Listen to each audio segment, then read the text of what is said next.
Hey everybody, I've been getting a lot of questions about intermittent fasting here lately, so I thought what I would do is make a really quick video talking about intermittent fasting and kind of what it is, what it isn't, and how it may benefit you. So essentially, intermittent fasting is going a predetermined amount of time with no food, no caloric intake, and then that's known as the fast, and then a feeding period or a feasting period, depending on what author you read and whatever, where you consume all of your calories and macronutrients for the day. So essentially, what I wanted to do is just kind of give you what a basic setup is, the way that I would recommend doing intermittent fasting, as well as kind of some things to determine if it would benefit you. So I'm a big fan of Martin Berkhan and his intermittent fasting setup. So it's essentially a 16-hour fast for guys and a 14-hour fast for females, followed by either an 8-hour feeding window for guys and a 10-hour feeding window for females. The difference between those two is just different hormonal profiles, different things that need to be supported. And Martin found, you can find his stuff at leangains.com, kind of found that 14-hour mark was good for women, and the 16-hour mark was good for guys. So essentially what you would do is not eat or drink any calories for 16 hours, and then you would eat all of your calories and all of your macronutrients in the remaining time, either 10 or 8 hours.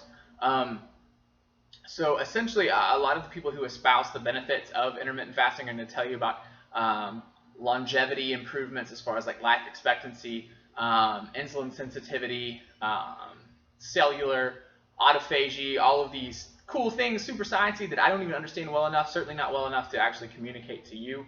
The things I do understand, however, are the benefits of intermittent fasting when it comes to losing body fat. First off, caveat here, intermittent fasting is not a magic bullet. Your calories still matter and your macronutrients still matter. What intermittent fasting does, in my opinion, is and it's factual, it does this, but this is what I see as its biggest benefit, is that it allows your meals to get substantially bigger even when you are on lower calories dieting. Say you are dieting on 1,600 calories a day and you're going to have 4 meals a day, you're not going to intermittent fast. So you are going to eat 400 calorie meals. I don't know about you, but a 400 calorie meal is essentially nothing for me. I'm 6 feet tall, about 183 pounds, and 400 calories will do absolutely nothing for me. And 1,600 calories is kind of where I end up at the end of a long diet. So I need more food than that at a time.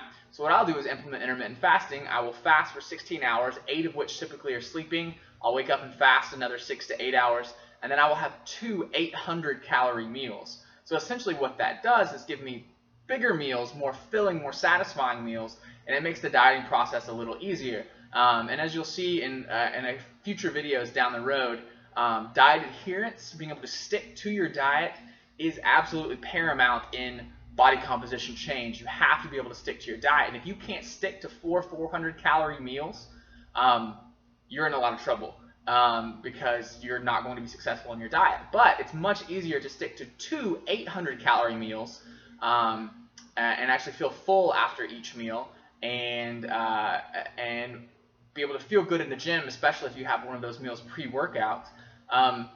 So I see it beneficial in that way. And like I said, as far as the longevity benefits and the cellular turnover and insulin sensitivity, I'm sure that there's some merit to that, but I'm just not qualified enough to speak on it.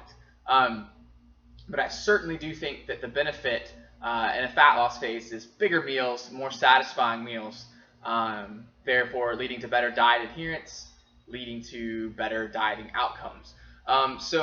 How to set up your intermittent fasting plan. Like I said, 16-hour fast, that can include sleeping. So you could literally sleep from 8 p.m. And sleep all through the night. So sleep 12 hours to 8 a.m. and then continue to fast for 6 to 8 more hours, getting you around lunchtime somewhere in there. It doesn't have to be exactly 16. Then you consume your first meal. Maybe you go train mid-afternoon. And then after that, you eat your second meal, and you are done. You fast again at 8 o'clock, and you fast until the same time the next day. Rinse, repeat, so your meals are getting bigger. I would advise to start doing this. Maybe start doing it even on your off days first, so days that you aren't lifting. Kind of get used to that hungry feeling that you're going to have, especially in the beginning, towards the earlier parts of, or in the later parts of your fast, the earlier parts of your experiment with intermittent fasting, you're definitely going to feel some hunger pains. That's not a bad thing at all. Hunger is not necessarily bad, especially when you know that you have food coming later.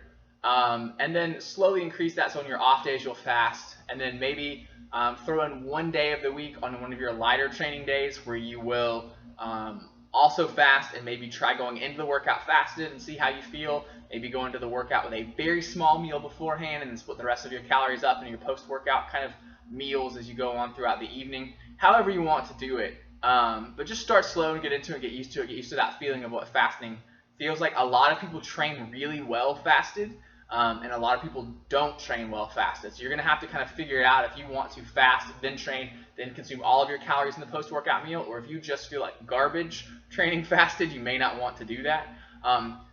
If you are going to try to train fasted, I would suggest consuming a small amount of branched chain amino acids before you actually go into your session. The calories are minimal. It's not going to break your fast. You're still going to be in a huge caloric deficit going into that training period, if that makes sense. You're still going to be in a fasted state essentially, but the branched chain amino acids, which are leucine, isoleucine, and valine, are actually going to kind of help prevent muscle catabolism, so muscle breakdown, and maintain that muscle mass and give you some circulating amino acids to help you maintain and or build muscle during your training session, as opposed to going into it totally fasted where you could risk some muscle loss.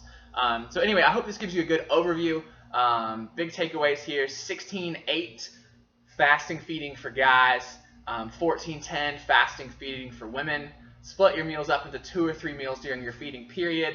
Experiment training fasted. If you do, have some branched chain amino acids. If you don't, try a small meal beforehand. Calories and macronutrients still matter. That is still the prime determinant of your dieting success. As far as numbers go, diet adherence is overall the most important thing. And if intermittent fasting helps you with your diet adherence, specifically during a fat loss phase, I think that it's a go, and it should be good. So let me know what you think, and I will talk to you guys soon. See ya.